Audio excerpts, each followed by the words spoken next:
咁今晚咧就介紹咧呢個片中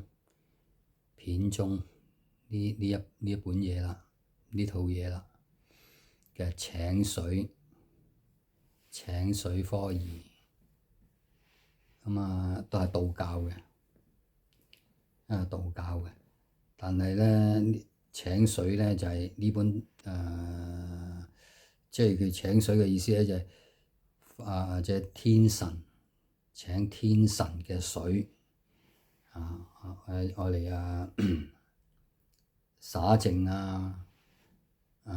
法會用嘅祭幽灑淨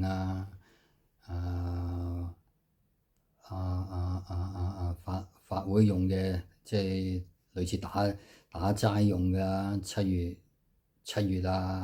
中元節咁樣嗰啲啦。咁咧佢又唱，哇！唱到口都乾埋。其實我又佢呢隻水咧，呢一隻水咧天神佢請天神落嚟啲水咧，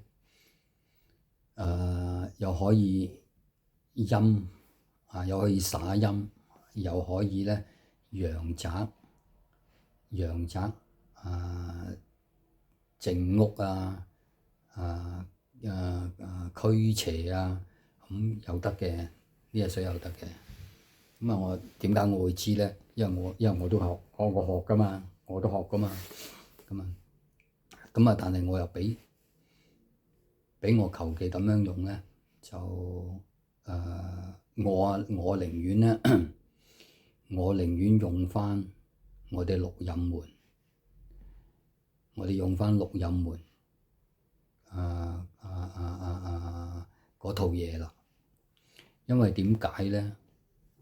佢道教嘅唱經道教唱到口都乾埋，先至請到水咁咯。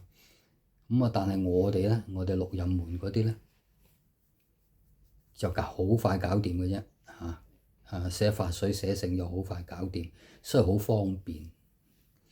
如果俾我嘅用法咧，我反而中意用翻我哋六壬門嗰套。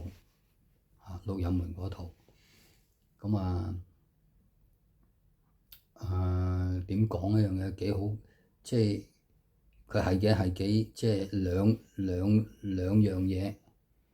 樣嘢係一就唱到喉都乾，第二佢用翻我哋六壬門咧就最方便。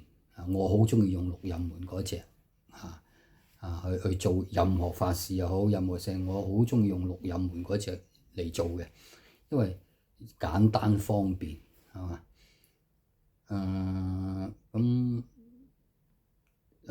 點講咧？佢係道教係咩嘅？係覺得係好繁複啲咯，我覺得即係繁複啲咯。冇，如果而家俾我唱我都唔唱㗎啦，我寧願讀㗎啫，成本嘢喺度讀咁咯，讀出嚟咯。